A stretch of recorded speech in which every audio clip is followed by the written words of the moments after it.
Hello दोस्तों, अभिनव नाम है मेरा। स्वागत करता हूँ आप सबका एक बार फिर से आपके अपने यूट्यूब चैनल मैथ्स बाय अभिनव राजपूत में। और आप सबको तो पता है मैं खुद असिस्टेंट ऑडिट ऑफिसर हूँ और ये जो वीडियो है ये असिस्टेंट ऑडिट ऑफिसर से ही रिलेटेड है। आप में से ना बहुत बच्चे अभी कंफ्यूज होंगे कि अगर डबलयू की तैयारी करनी चाहिए या नहीं करनी चाहिए, क्योंकि अगर आप डबलयू की तैयारी करते हो तो ऑन एवरेज रोज 2 घंटे आपको और एक्स्ट्रा देने पड़ेंगे।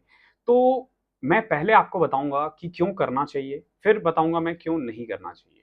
क्यों करना चाहिए तो फिर कहाँ से करना चाहिए वो सवाल आता है। एक सवाल आता है मुझसे कि सर आपने कहाँ से तैयारी किया था? तो देखो, अगर मुझसे पूछोगे तो मैंने डबलयू की तैयारी नहीं की थी, जस्ट बिकॉज़ कि मैं कॉमर्स बैकग्राउंड से हूँ और मैं टीचर भी था। अकाउंटेंसी, मैथ्स और इकोनॉमिक्स तीनों का ही, तो मुझे ना इसकी ज़रूरत पड़ी नहीं। तो अभी भी मार्केट में बहुत टीचर्स हैं जिनसे मुझे लगता है कि उनसे अच्छी नॉलेज है मेरे को अकाउंटेंसी की। और मैं अभी एसएएस में भी अकाउंटेंसी पढ़ाता हूँ, तो मेरी मुझे अकाउंटेंसी और इकोनॉमिक्स की नॉलेज अच्छी खासी थी, अभी भी है, तो मुझे नीड नहीं पड़ी। लेकिन क्या आपको ज़रूरत है? तो बिल्कुल ज़रूरत है, आपको पढ़ना पड़ेगा। अगर आप नहीं पढ़ोगे, तो फिर आप पीछे रह जाओगे। तो सबसे पहले ना मैं आपको एक छोटा-सा एग्ज़ाम्पल दे रहा हूँ कि किसको करना चाहिए। एक बच्चा जिसके लिए जॉब बहुत ज़्यादा ज़रूरी है कि जॉब लेना ही लेना है, जिसके लिए प्रेफ़रेंस उतना मैटर नहीं कर रहा है कि मुझे इंस्पेक्टर बनना है, मुझे ये बनना है। जिसका पहला ऑब्जेक्टिव है कि कम से कम मुझे एक जॉब चाहिए। अगली बार मैं देख लूँगा इंस्पेक्टर पोस्ट, ये पोस्ट, कम से कम मुझे एक जॉब चाहिए ही चाहिए। और अगर आपके नंबर 160, 65, 70 से प्लस है, तो देखो 160 प्लस भी है, तो मैं ये नहीं बोलूँगा कि आपका आ जाएगा। कट ऑफ 165, 170 रहना चाहिए। लेकिन अगर आपका है इससे ज़्यादा, तो आपको तैयारी कर लेनी चाहिए। क्या सेल्फ करें या कोई कोर्स लें? तो देखो, सेल्फ करोगे, आपके पास इतना टाइम है नहीं, नहीं कर पाओगे, ट्रस्ट मी। नोट्स पूछोगे कहाँ से चाहिए, तो मेरे टेलीग्राम चैनल एसएएस बाय अभिनव राजपूत करके नीचे डिस्क्रिप्शन है, उसमें सारे नोट्स मिल जाएंगे आपको। मेरा दूसरा चैनल है यूट्यूब का एक और, एसएएस बाय अभिनव करके, ठीक है, अकाउंटेंसी फॉर एसएएस करके। वहां से भी तुम अकाउंटेंसी के थोड़े बहुत लेक्चर देख सकते हो, हालांकि बहुत काम का नहीं है आपके वो एसएएस वालों के लिए है। एसएएस में और सिलेबस और ब्रॉड है।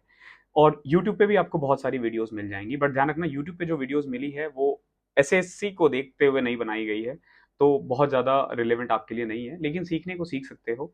बट एक जगह आपको नहीं मिलेगा। तो अगर आप एक जगह चाहिए और अगर आप डबलयू के लिए बहुत ज़्यादा सीरियस हो, तो आप पेड कोर्स ले लो।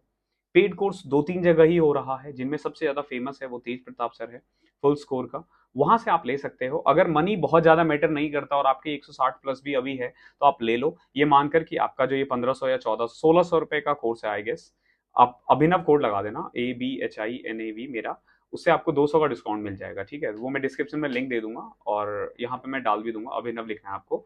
तो अगर आप ये ले लेते हो जैसे 14-1500, तो आप एक तरह से ये भी मान के चलना कि ऐसा हो सकता है कि आपका मेंस ना निकले, आई मीन डबलयू में नाम ना आए, तो ये वेस्ट भी हो सकता है। बट वेस्ट तो खैर क्या ही होगा, किसी और को दे देना जो जिसके नंबर ज्यादा है, 500-1000 रुपए वो भी दे देता है। तो ज्यादा आपका कोई बहुत ज्यादा नुकसान नहीं है, ठीक है? मतलब 1500 रुपए है, लेकिन वर्थ है, आपके काम आ ही जाएगा ये। अगर अकाउंटेंसी है, एग्जाम के बाद पढ़ लेना, अकाउंटेंसी हर एग्जाम में काम आ जाता है, ठीक है? तो अब क्यों लेना चाहिए, तो मैं आपको एक छोटा सा एग्जाम्पल दे रहा हूँ कि डबलयू की तैयारी क्यों करनी चाहिए। अभी मैं मान के चल रहा हूँ कि 1 लाख बच्चों के करीब आएंगे एग्जाम देने, मेंस देने। 1 लाख में से ना 2500 से 3000 बच्चे होंगे जो डबलयू के एग्जाम के लिए क्वालिफाई करेंगे, इससे ज्यादा नहीं करेंगे। 2500 मान लो, 2500 बच्चे हैं और 250 पोस्ट है। एक तो देख रहे हो कि 10% हो गया। अब इस 2500 में ना 1500 से 2000 बच्चे एग्जाम देने जाएंगे, ये भी कंफर्म है। उन 1500 से 2000 में से ना आप मान के चलो 1000 बच्चों ने तैयारी नहीं की होगी इसके लिए। ज्यादा से ज्यादा 500 बच्चे या 1000 बच्चे ही होंगे जो इसके लिए तैयारी कर रहे होंगे। तो 1000 बच्चों में आपको फाइट करना है और 250 नंबर लाना है, 250 पोस्ट में आना है। तो जॉब के चांसेस ना बढ़ जाते हैं अगर आपने प्री में बहुत ज्यादा ले आए हो तो। और देखो, सेल्फ करोगे तो शायद आपके नंबर आ जाएंगे, बट टारगेट करो कि 160 170 ले आओ। अगर आप 170 180 ले आते हो ना अकाउंटेंसी में, और ज्यादा नहीं देना आपको अकाउंटेंसी के लिए या इकोनॉमिक्स के लिए, रोज का 1.5 से 2 घंटे देने हैं। मैथ्स वगैरह जितना टाइम नहीं देना, इसमें 2 घंटे रोज दोगे तो मैं बता रहा हूँ 50 से 60 दिन में आपका कोर्स कंप्लीट हो जाएगा। वो भी 70-80 घंटे का ही कोर्स है, सर का भी जो है। तो इतने में आपका हो जाएगा, ठीक है? अगर आप कोर्स नहीं लेते हो फिर भी तैयारी करते हो, तो जॉब तो शायद मिल जाए, बट रैंक आपकी कम रहेगी। तो उस रैंक के कारण इट माइट बी पॉसिबल कि आप साउथ में चले जाओ, ठीक है? तो इसीलिए मैं बोलूंगा, अगर अगर अगर 1500 बहुत ज्यादा वर्थ नहीं है या 1400, तो लगा देना। बाकी अगर आपको लग रहा है कि पैसे की दिक्कत है, तो फिर थोड़ा सोच लो। हार्ड अर्न मनी होता है, ठीक है? 1400-1500, हालांकि अभी हम लोग जॉब में है तो शायद उतना मैटर ना करे, बट बहुत बच्चों के लिए करता है। बट स्टिल अगर पेरेंट्स से बात करना, वो बता देंगे। अब सवाल आता है किसको नहीं करना चाहिए। देखो, किसको करना चाहिए? जिसको भी जॉब की बहुत ज्यादा रिक्वायरमेंट है, किसको नहीं करना चाहिए? जिसको ट्रैवलिंग पसंद नहीं है, जिनको टूर पसंद नहीं है, ठीक है, जो एक सर्टेनिटी चाहते हैं कि एक ही जगह रह के मुझे जॉब करना है, ठीक है, जिसको वर्क प्रोफाइल, वर्क प्रेशर थोड़ा कम चाहिए, बिकॉज कि देखो डबल जो है ना, एसएससी की जितनी भी जॉब है ना, अगर एक्चुअली में जो अपने पोस्ट के नाम पे वर्थ है और काम भी वैसा ही है, वो सिर्फ और सिर्फ डबल है। बाकी जॉब में इतना काम नहीं है जितना डबल में है, ये फैक्ट है। ईडी सीबीआई को छोड़ दो, तो अब मुझे उनका पता नहीं एक्चुअली कितना ज्यादा है, लेकिन ये जो सीएसएस, एक्साइज, इनकम टैक्स है, इनसे तो बहुत अच्छा है हमारा काम।